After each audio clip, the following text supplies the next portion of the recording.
So let's say that you want to add a border to your page in Google Docs, but there's no direct option to do so. So a workaround for that is you go to Insert and then you go to Table and then choose one single cell.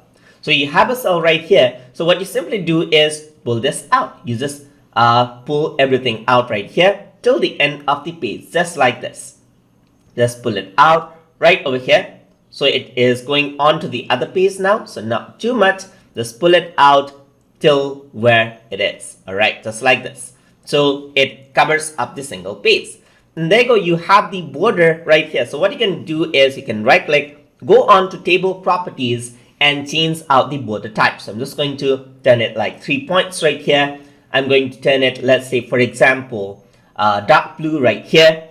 And then just like that, I don't want to change out any color and so forth. I'm just going to press OK. And then just like any table option, you can go around over here and work around with the borders right over there, just like this. So I can just select out the border right here, just like that. I'm just going to go around over here and then select the border to be like this. And you got a page border just like that, as you can see. And that is how you make border for your content in Google Docs. So hope you guys learned something as always. And as always, please like, comment, share, and subscribe.